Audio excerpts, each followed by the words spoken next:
Hey, what is up, everybody? What is up? This late Friday night, Saturday night. My gosh, my days are so confused.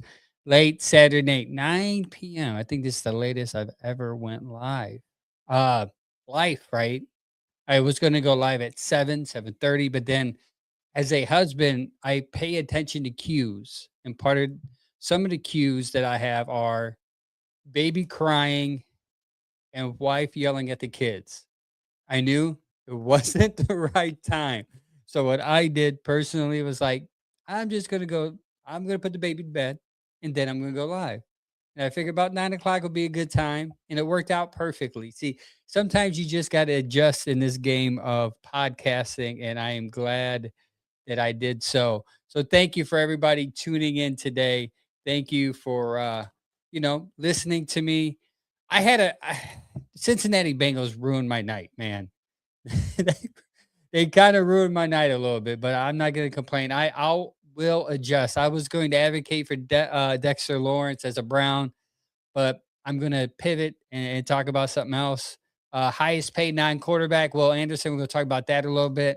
And Todd Monken's recent interview. There's a couple of comments that I'm going to pull out of that, and we're going to talk about that. Maybe, just maybe, we're going to some draft talk if there's enough time. I don't want to be too long. But first things first, I got to take care of business. And the business is this. You see what's on the right of my screen up here? That's it. I need you to scan it. And no, it's not a virus. No, I'm not trying to give you malware. It's going to help us out here at the Bearded Browns podcast. Tuesday night, 7:30. I'm on a podcast called the Bearded Browns Podcast, and we're trying to go for the blessed Cleveland sports podcast. And if you scan that, it's going to take you straight to the link, and you probably have to sign up.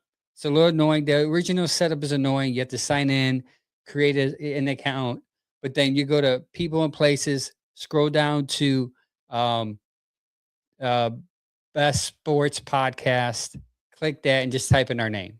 This will give us past the nomination fee, nomination stage, and into the voting, which is a good. I mean, it's a couple month process. We're going to annoy the heck out of you guys. We won this last year, and the hope is to win it again. My boy James just commented on Facebook. He says, "I've been voting every day. Thank you." And I've seen that you've been sharing it on your socials too. So if you follow the Bearded Browns podcast on whatever social you are following, can you please share it? Get the word out. We're just trying to go back to back to back, and that helps us. It just does. As a podcast, as a small podcast that is growing. We've grown a lot in 3 years. We just hit over 10K on Facebook, and we just hit 1,000 on TikTok. We're at about 800 on YouTube. So if you continue to support us, that's great. Much appreciated. Second thing, order of business, draft party. That's right. We have a draft party coming up on this Thursday coming up. Everybody knows the draft is a big thing. Thursday, starts at 7 p.m. And it goes to whenever the last pick is picked at, most likely 11 o'clock. Obviously, there's going to be a lot of stuff going on draft night. I mean, you friggin' have Cincinnati Bengals now have 2 picks in the top 10. They had 2 picks in the top 10. We have 2 picks in the first round. It's going to be crazy to see what happens. So we want you there at PJ McIntyre's. Me, Sam, Mike, and Gary going to be there, and we're just going to try to have fun. We're going to have Allstate there. They're going to throw you a free beer for a quote. Cleveland Ketchup's going to give you some free chips. We got Dan coming there from the Bearded Bastard Barbecue Sauce. He's going to represent his business there. So some of our sponsors are going to come out. So come out and just have fun. It's free. There's going to be raffles there. It's going to be a fun event. What's up, Gregory? Thank you for the comment on YouTube. Much appreciated. So come out for that. And second, last but not least, big news for us here at the Land Media Group. As a Land Media Group, we have a Land Media Group where all these other podcasts are underneath it. So you got the Land Media Group, Bearded Browns Podcast, Typical Browns Fan Podcast, Guards Media, Let's Go Crunch, and a new soccer podcast. The name skips my mind, but all that is under the Land Media Group, and it's got a big sponsor now. It's called Dick's House of Sports. What is up? Yeah, that deserves some cheer, bro. That deserves some applause. Dick's is now the official sponsor of the Land Media Group and every other podcast that is underneath it. So I am now sponsored by Dick's House of Sports. That I can say, hey guys, I'm sponsored by Dick's House of Sports. It is going to be a great sponsorship. We're gonna do a couple lives there. The one in Strongsville, Ohio, which is about 2 minutes from my house. Shout out to Dick's House of Sports. Gotta watch.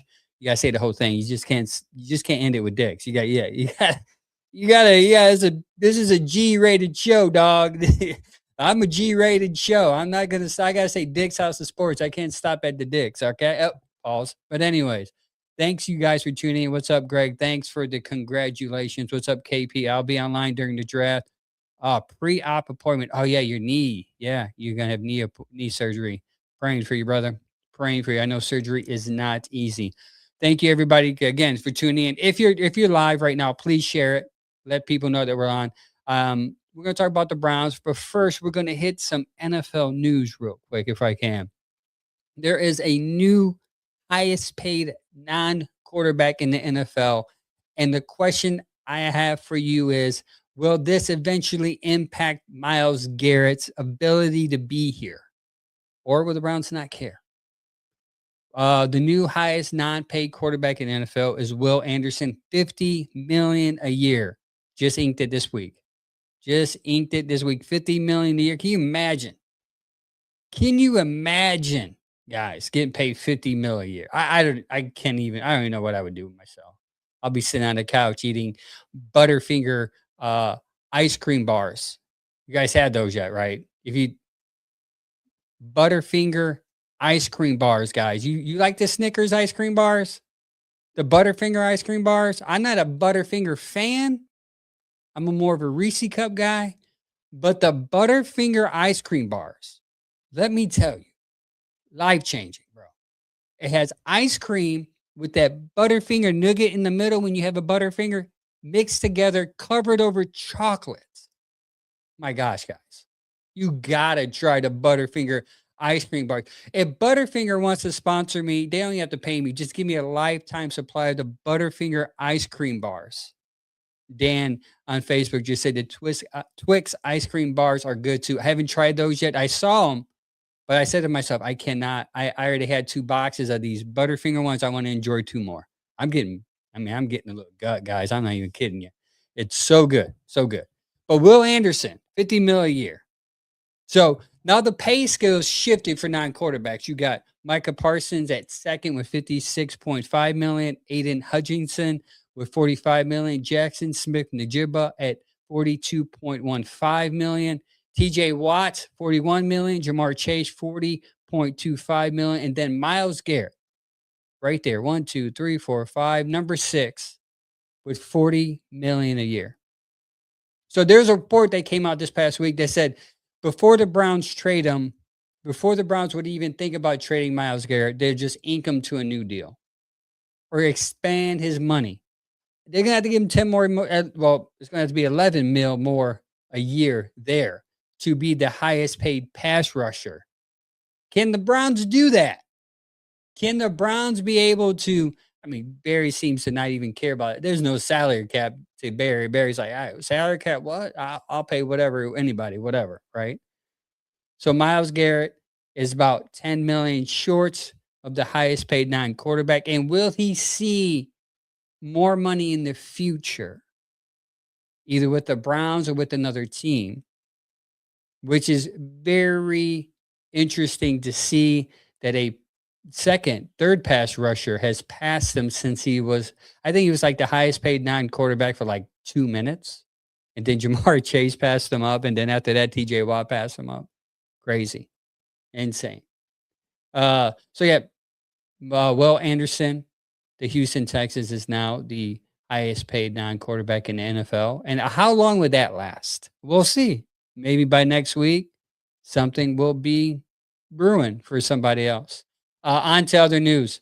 Reports in the when I wrote my notes, the reports were the reports were the Browns were trying to acquire defensive tackle Dexter Lawrence from the New York Giants in exchange for the pick 39. But reports were saying the Giants wanted a first round draft pick, and the Browns was like, I'm good. And I thought maybe if this goes on long enough, the Browns can talk them and getting, giving up pick 24. But obviously, the Giants wanted the sixth pick. They wanted two top 10 picks because they end up trading Dexter Lawrence to the Cincinnati Bengals for the 10th pick of this draft. So they have 5 and 10, I believe.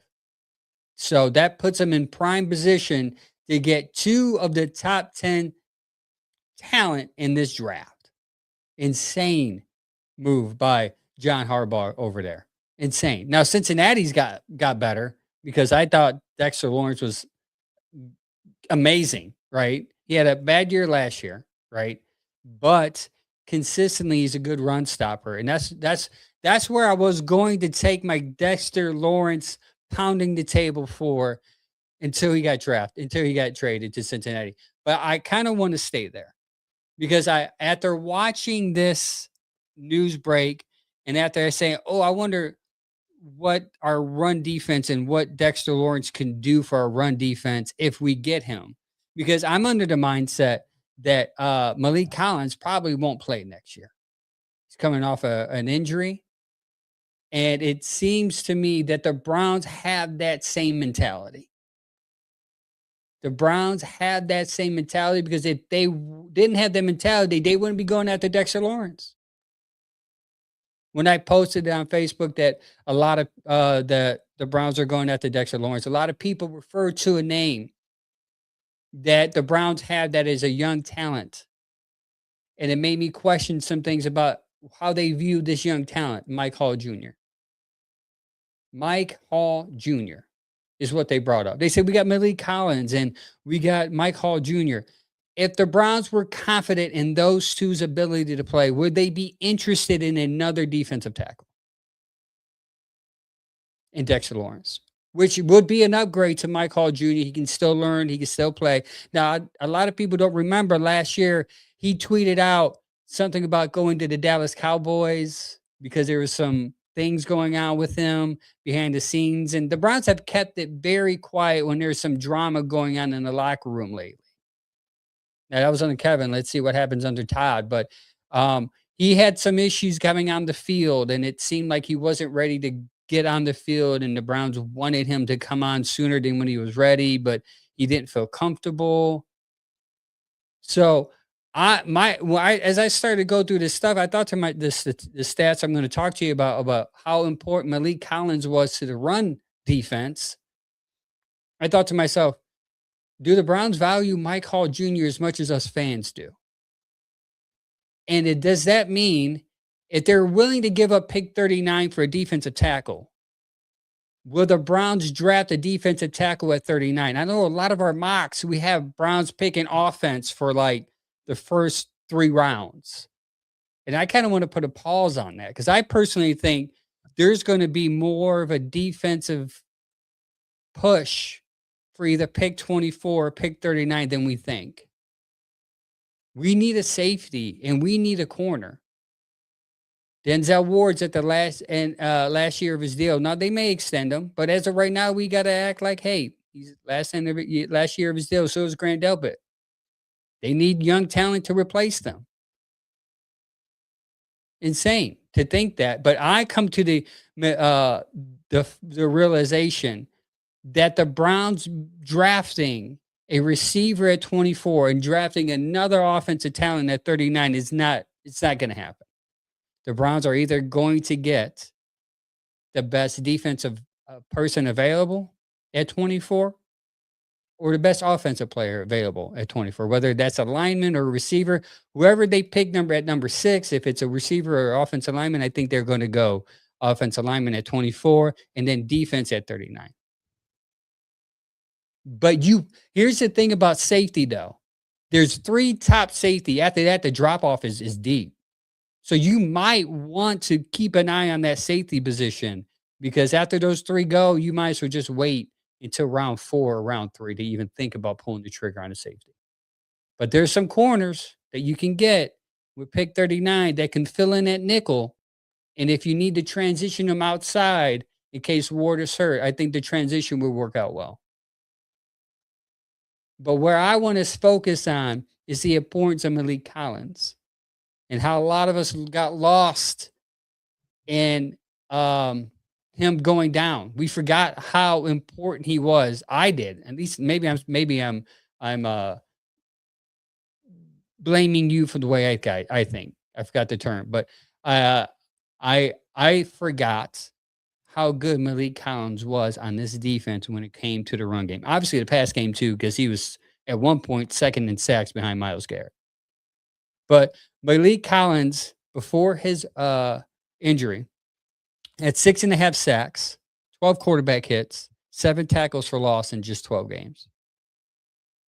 Just 12 games, he had 6 sacks, 12 quarterback hits. That's 1 a game, 7 tackles for loss in 12 games. Pass rush, he earned 87.2 on PFF as a pass rush grade, ranking him 3rd amongst interior defensive linemen.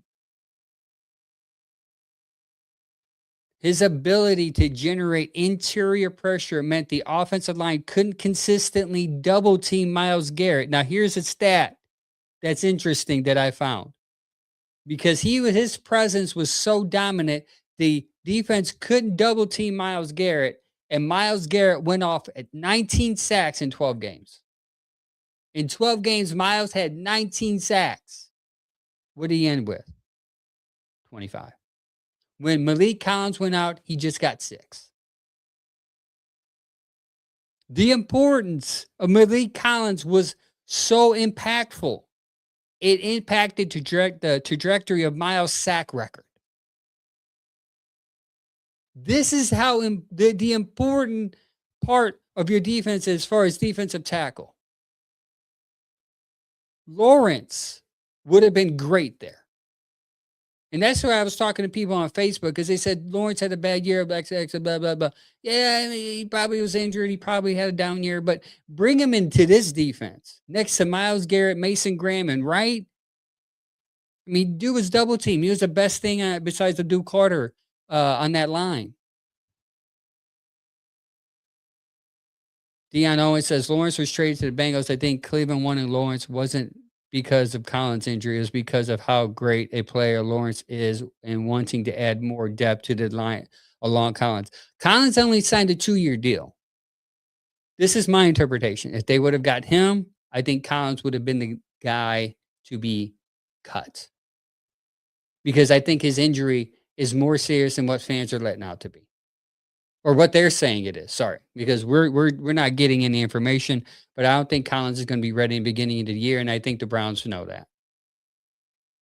Without Collins, the interior line lost its finesse and power combination. The Browns struggled to collapse the pocket in the middle, allowing quarterbacks to step up and avoid the edge rush more often. And here's the thing. The defense had become noticeably vulnerable when he came out. In weeks following to his injury, they gave up 31 points in week 15, 23 points to the Bills, or 31 points to the Bears in week 15, 23 points to the Bills in week 16. And the sack rate dropped once Collins went out. They've averaged 3.4 per game, and they dropped to 2.3 per game in the stretch in which Malik Collins was not there. And here's the most important stat, and we've seen it. We've seen it specifically with the Tennessee Titans game, was the run defense. Once Collins went out, the run defense was suspect. And that's a large part to do with Mike Hall Jr. Mike Hall Jr. is a good pass rusher. He needs to improve on his run defense. But the yards per carry were 3.4 when he was there. And then it went up to 4.7 per game when he left. That's a 38% increase because Malik Collins was not there. The total volume of rushing yards allowed per game doubled from 68 yards to 124 per game. because of one player not being there, Malik Collins. The importance of a defensive tackle right there in that position is going to be the focus of the Cleveland Browns. If not continuously in free agency, if they can find somebody, but in the draft. Yeah, we added Davis in free agency. That's going to help, hopefully. But we'll see. But I just wanted to bring up the fact that Malik Collins' absence dropped down that defensive run game, and even it sometimes hurt the pass game because it gave the quarterback more time. Because what happened was Miles was able to get triple team, double team, quadruple team, elbowed, karate kicked. He did whatever they could do to stop Miles Garrett. And now he still got the sack record barely. But I think if Malik Collins was there, he would have got maybe 30. Because Malik Collins was just that impactful on the other side. In other news, we'll move past that. In other news, Mike Vrabel will not be punished by the NFL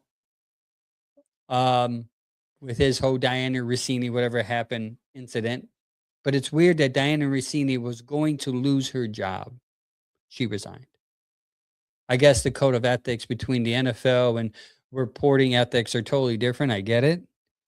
But there had to be something there that caused Diana to leave. Also, too, there's reports that are coming out that the person that took the picture was a private investigator, a PI.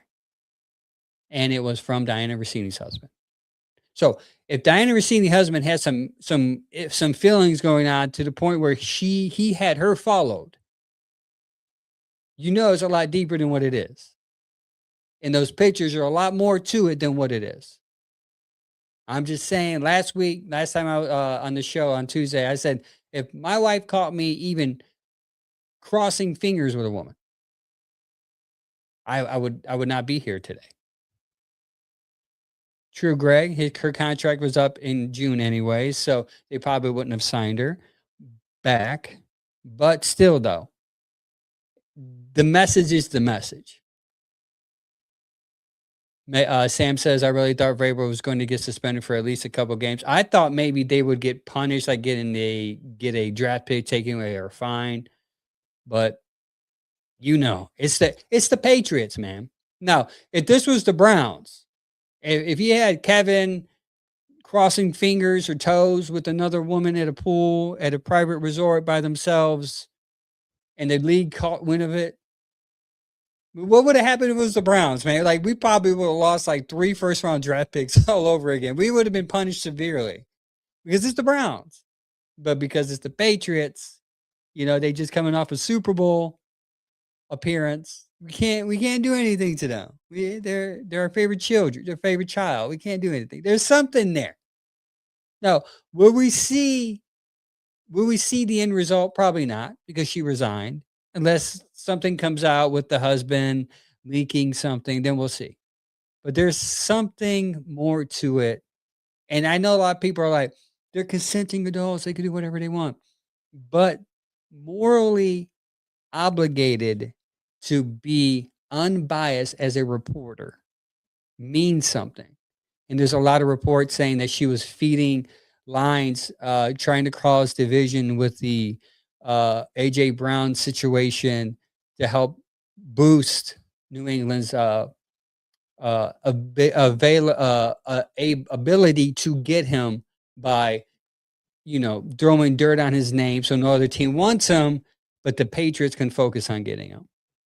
Sam said if it was the Browns, we would have had to forfeit the whole season. You're right. There's like the Browns are going to vacate 17 losses. They're going to go 0-17, and they're just not going to play. Everyone's going to get an extra. Everyone's just going to get a win.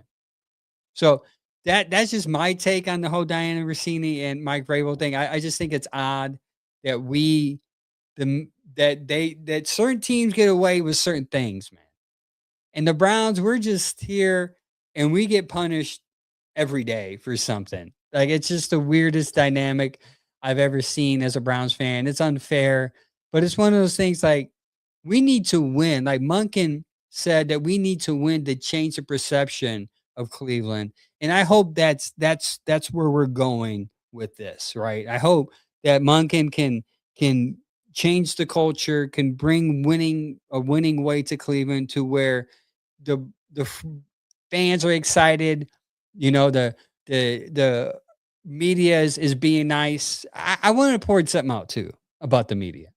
They're quick to dog on Cleveland. They say Cleveland is a horrible team. But I don't know if you guys noticed this last couple weeks. But Jarvis Landry, he had a podcast called Fourth and South. Like no one knew he had a podcast. I mean, at least I didn't. Until what happens?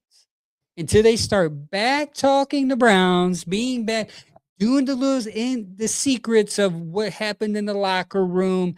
Then they start to share that. And all of a sudden, the media wants to pick it up and be like, hey, look at what happened with the Browns when Jarvis was there. They're quick to poop on us, to pounce on the Browns. Whenever a player talks bad about whatever situation he went through as a Brown or as in the team, they run with it. And it brings them ratings. Why? Because there are Browns fans. More Browns fans out there than you think that love this team. And a lot of them probably keep quiet because they're embarrassed because we lose. But I promise you, if Todd Monken brings us a winner in 2 to 3 years, you're going to see some Browns fans coming out of the closet, taking off their Pittsburgh Steelers shirts or their Cincinnati Bengals hats and be like, yeah, I was always a Browns fan. I love the Browns.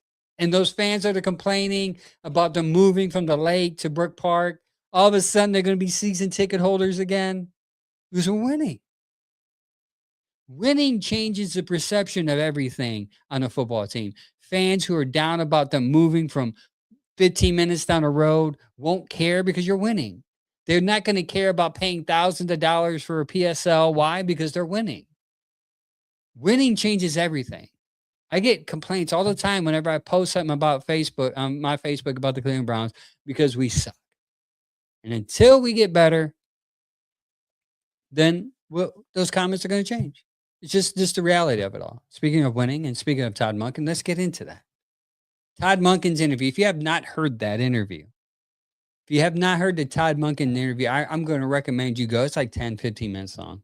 Go listen to the whole thing. And you'll start to see a totally different type of personality as a head coach. And you go, I was listening to it and I was like, I'm hype. I'm speaking in like emotions right now, obviously. But I thought to myself, man, we're going to win the Super Bowl. This guy's it. He's the chosen one. Because after hearing everything Todd Monken said, I'm like, finally, we have a coach that gets it. That gets it. First thing that he said that I loved, I think he said 3. How many do I have here? Yeah, 3 or 4 things that he said that I love. First thing he said, and I think it's one of everyone's favorite comments. Sam says, we start winning games and all the bull beep goes right out the window. I agree. Winning covers poop, right? The smell of poop. It's just winning, just like Febreze. Like some smells, Febreze. Oh, wow. I love being in this room full of poop, full of just maggots and flies. Smells good in here because we're winning, right? First thing Todd Monken said was, I despise poopy football. Absolutely despise that it doesn't look what you want it to look like. There's nothing worse than that because it's a reflection of you, meaning the coach. He is saying, if the team looks like crap, I look like crap. And there's some truth to that. Let's look at it. The team has been playing like poop. My kids are in the room, so I gotta say poop. I can't say crap. Because they're gonna tell their mom on me. And I get in trouble. I get in the doghouse. So they smell like crap, right? So there are a couple things here that Todd Monken is referring to, as a Browns fan, you would know this. You watch this. The first thing that we saw since Kevin was here that gives us crappy football is the turnover epidemic. Is glaring. Turnovers glaring, right? 2023 leading the league with turnovers, even though we went 11-6 in 2023 and we had a playoff run. We had 23 interceptions and 14 lost fumbles. We forget about that. Why, Sam? Why, chat? We forget that we had 37 turnovers in 2023 because we were winning. That is proof how winning covers crap. You went 11-6 and you lost the ball, turned the ball over 37 times. And people always refer to 2023 and Joe Flacco and their playoff run. And I always say, well, the turnovers still suck. We still suck. We got lucky. We had lightning in a bottle. Somehow, some way, old man come off the couch and push us into the playoffs. 2024, it didn't get any better. We had a minus 22 turnover ratio, meaning the defense wasn't getting enough turnovers, but the offense was turning the ball over way too much. Crappy football. A reflection of the coach, right? Second, the offensive line and quarterback survival. You cannot execute the modern NFL offense if the quarterback is always on his back. In 2024 is a historic sack rate, 66 in 24, 66 sacks in 24. In 2024, 66 sacks. I'll say it again, 66. Insane. Watson struggled before stepping away. He absorbed 33 of those sacks while managing a painful 5.3 yards per attempt. He threw 5 touchdowns against those 33 sacks, which is the exact opposite of explosive lateral heavy playmaking Monken's trying to install now. Insane. Crappy offense. KP says the last 2 years, Kevin struggled with making adjustments and scoring. Crappy offense. Greg says no quarterback is going to succeed being hit like that. Crappy offense. Sam says not making in-game adjustments on offense. Our coach giving up play calling for the last 2 seasons in a row. Crappy offense. Crap. That is what Todd Monken is talking about. Monken emphasized the execution of physicality, 2 things that were completely absent from the Browns' offensive metric last year. The inability to move the ball in 2024. The offense consistently shot itself in the foot, converting only 70 of 237 third downs. That's under 30%. I'm throwing a lot of stats out there. I understand some people don't like that, but I'm trying to prove a point. What Todd Monken saw when Kevin was here is what he was referring to as crappy football. Crappy football. Stagnant offense. Wasted drives. Wasted offensive drives was painful, one-dimensional, and insufficient. When your starting quarterback is averaging 6 yards an attempt and your team is turning the ball over 30 times a season, the tape is going to look like crappy football. It's just the truth. Monken, when people heard that, they laughed. They said, he said crap, the poopy football. But he was being honest. And that is refreshing. He did not want to sugarcoat it. He did not want to be political about it. He was telling everybody what you have seen the last 4 or 5 years have been crappy. And he wants to fix it. Second thing, a lot of people love this one, the Shedeur comment. He said, I think you see playmaking ability. I think you see a player that is confident in his skill set. So when you see a playmaking ability, and the inner confidence, you say, okay, there's something there to work with. But he emphasized that Shedeur Sanders has not been grown up in a pro system, wasn't his fault. He wasn't developed in the pro system. He said it wasn't his fault. He said, but it is our job to develop him. Wow.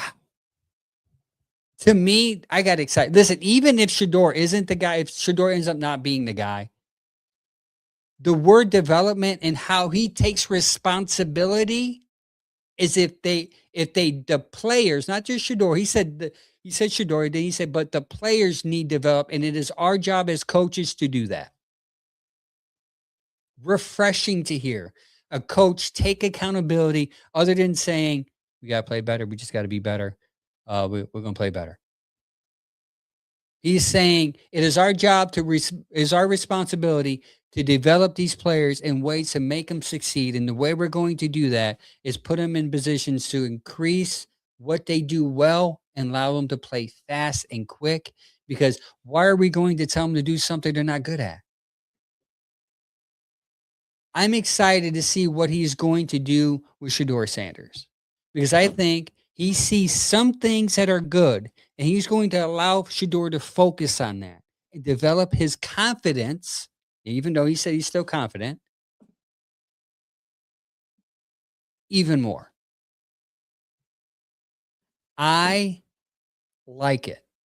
And what's encouraging about this is this: if Shedeur doesn't learn, though they're developing him, whenever they find a quarterback they like, they're going to take time to develop him. KP Young says the last time we heard the word development with players, our offensive line was top 5 under Bill Callahan. Development. Now, I don't want to go on a side story with the whole Bill Callahan thing because I think that the team, the owner, wanted Kevin to switch up his whole coaching staff. So I think that's why Bill left, and that's why Van Pelt left. Now, if you can look at Atlanta, everyone that Kevin wanted and here is there. So I think the ownership and the front office should take some accountability to that for that also. Just my opinion.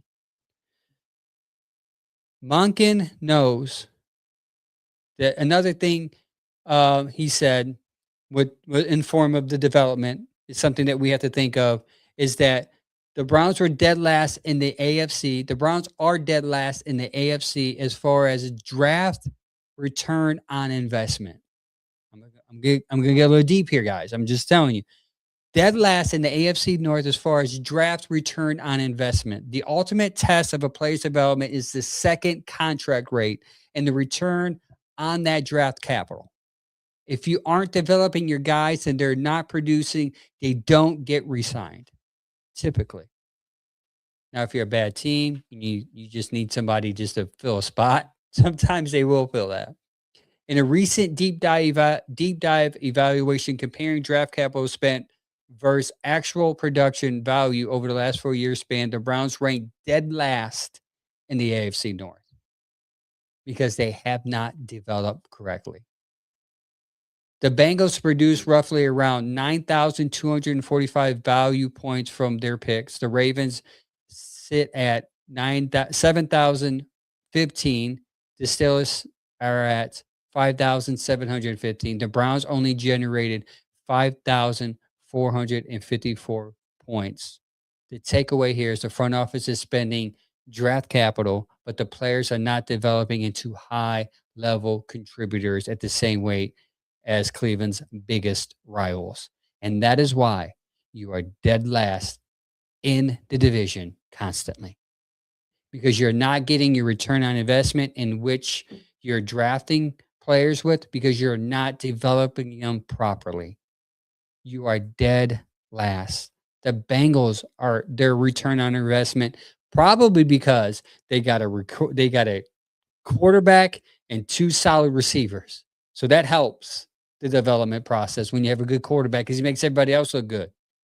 And when you have 2 good receivers, that takes the pressure off everybody else around them on offense.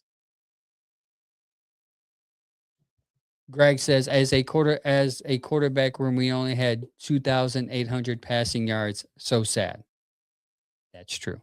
Because again, in fairness, let's add context. Let's add context to this. They did play 2 rookie quarterbacks that weren't ready to play, and that's just the truth.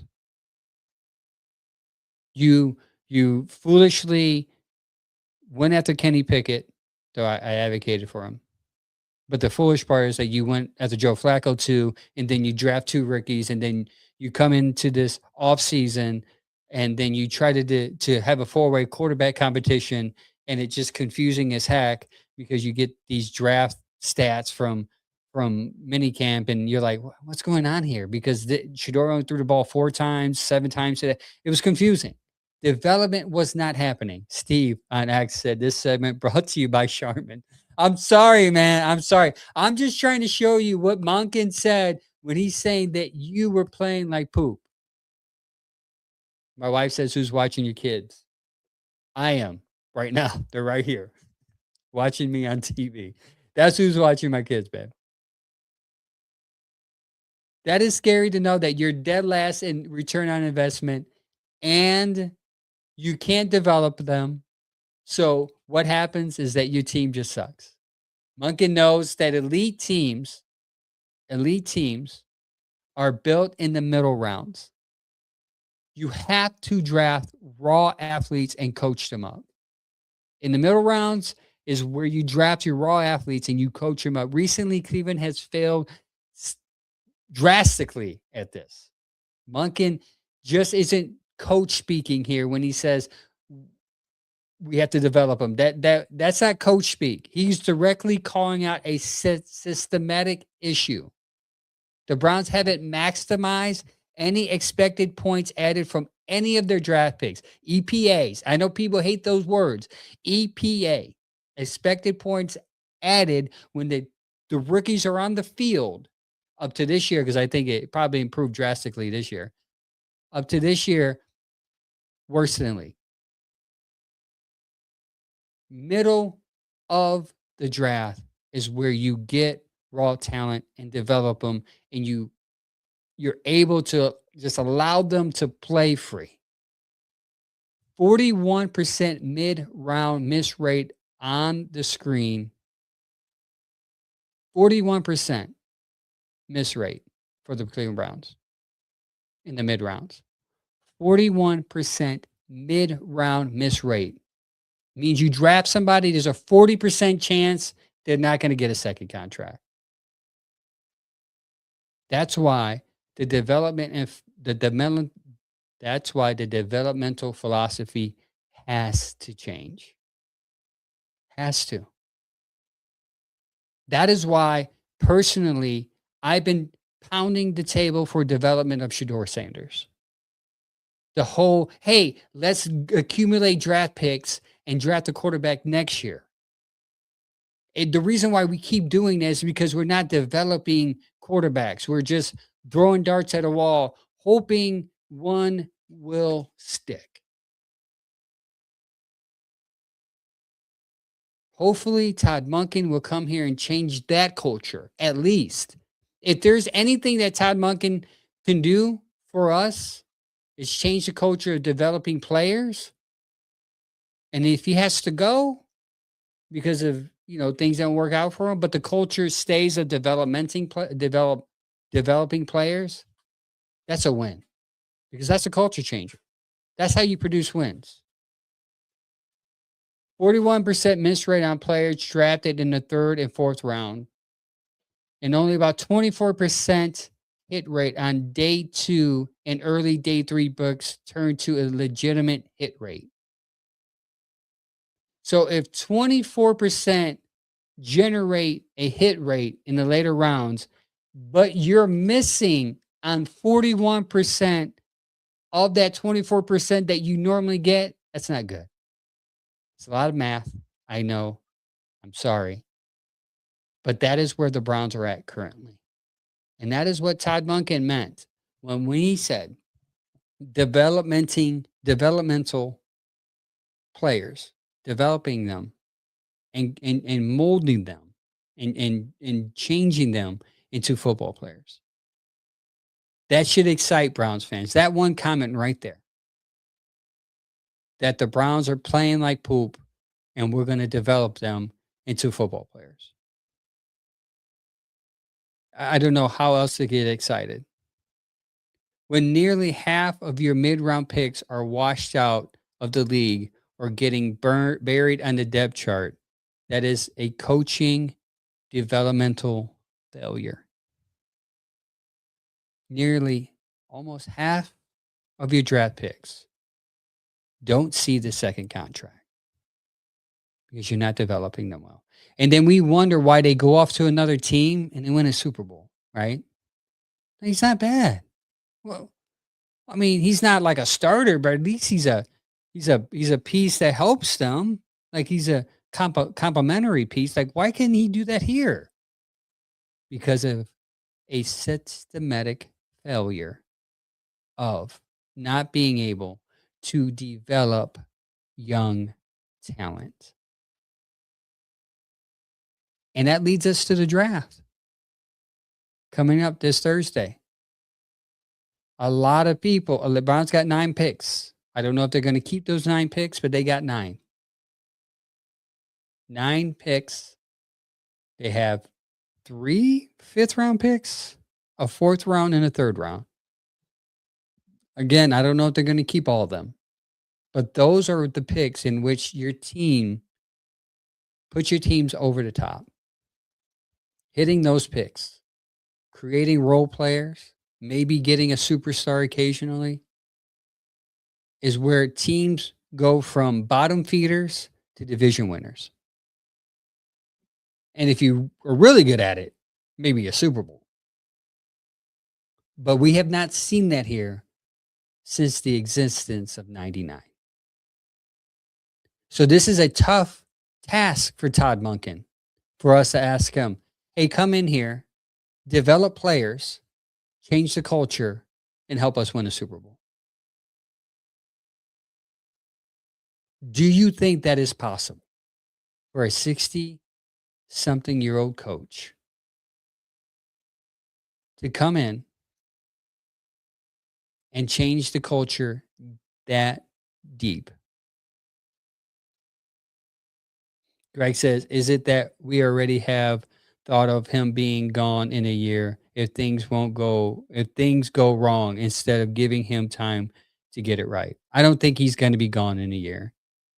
I mean, they gave Kevin 5. I mean, you got to give Todd Monken at least 3. At least give him 3 years. You can't give Todd Monken that 1 year with the line. And here's the thing, like you have a line that's gonna be patchwork, so they got to come together. You're gonna have some new receivers, right? So there's gonna be a communication thing.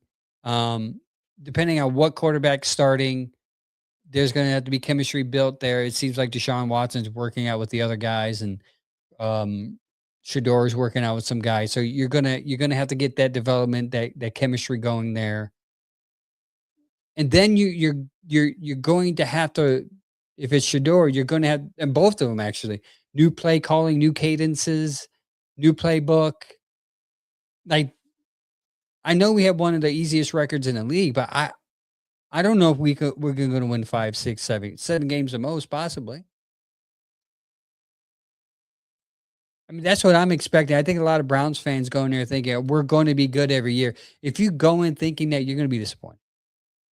You're going to be let down. You're just a star. Be surprised like me. If they go to Super Bowl, like, wow, I'm shocked that we're in. I mean, if they're in the playoffs, not Super Bowl. If they're in the playoffs, if they get into the playoffs, be shocked like me. Say, wow, we've actually made the playoffs. That's weird.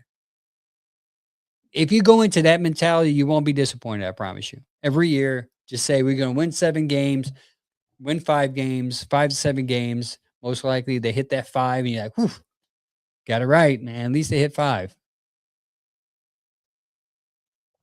But this draft is as important as last year. You got 3 of the top 3 picks in the top 40. You need talent. Jason said he's going to the Bengals. Yeah, I know. Stop rubbing it in. Okay.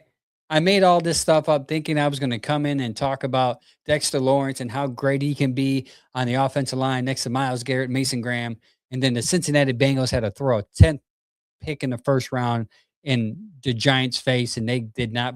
They probably didn't even think twice. 10th pick. That's what you. Oh, got it. Sign it. Let's do it. It's a good deal for both. Bengals need defensive help. They got the defensive tackle has proven they can stop the run. Now the Giants have two top 10 picks. They can build probably their defense on. I think they're in play. I think definitely Caleb's and Caleb Downs is in play there for sure. I think and a receiver. I can see him going Caleb Downs and Jordan Tyson or Caleb Downs and Malik Lemon. That, that would be insane. Having neighbors and Lemon, that would help Jackson Dart. Or they can get Love at 5 if he's there. That would be because they need a different type of running back than Scatterboo. Sam says, Coach Stump Mitchell said he thinks Monken will get us to the playoffs this season. Stump has a good track record on predictions. Okay. I I'm not going to say that the Monken's going to make us go into the playoffs this year because there are two teams in this division that are better than you. I put Pittsburgh as equal because they have the same problems that we do at quarterback and receiver. But I think Cincinnati and Baltimore are better than you. And I think it's hard to do that if you're the third best team in the division. Right now, at least. But we'll see. We'll see, though. Guys, thank you for tuning in tonight. Thank you so much for all the comments, all the love, all the shares. Much appreciated. Don't forget, Tuesday at 7:30, the Bearded Browns podcast will be live. It's going to be great. It's going to be amazing. Also, Guards Mania. If you're into the Guardians right now, we have a podcast called Guards Mania. They go live every Thursday at 7. And then we have Browns Morning Brew at 10 a.m. on Saturdays. It's a great set lineup that we have going here. I'm hoping one day we can have something going on every day. We need a Cavs podcast. Anybody out there know pretty good about the Cavs? Pretty solid. You got a good setup at home? DM me. We're looking for more sponsors. Shout out to Dick's Sports Good. Sports Good. Dick's House of Sports coming through with the sponsorship. If you're a sponsor, if you're a small business, if you're looking to get your name out there, we have a good package in store for you from the Land Media Group. If you just DM me, I can get all that information to you that you need. It is simple information, nothing too deep. We make it easy for you to advertise on our platforms, and you help a local growing podcast get bigger and maybe get more opportunities. But don't forget about our live draft party Thursday. This is going to be fun, man. I have a good feeling some things are going to happen here on Thursday, as far as the draft is concerned. So come out to PJ McIntyre's at 7:00. 7 till the last pick is picked. We got Allstate coming out. They're going to buy you a drink with a quote. Cleveland ketchup, free chips. Bearded Bastard barbecue sauce is going to be out there. It's going to be a fun event. We're going to be there. We're going to talk draft. So come out and enjoy the draft with us. I would come. We were told to start setting up about 5:30. They said people start coming at 6. So I would get there early too if you want to sit in the front by us. By that way we can have a lot of crowd, make it sound like we're popular and loved. Also, lastly, don't forget to scan that code up there, right there, the top right there. And vote for us for the best sports podcast, Bearded Browns podcast. Click on that and vote for us. And it would be actually it's supposed to be that way. Sorry, I just saw myself pointing at the wrong corner. I have to remember that next time. But thanks everybody for tuning in. Till next time, like always, go Browns.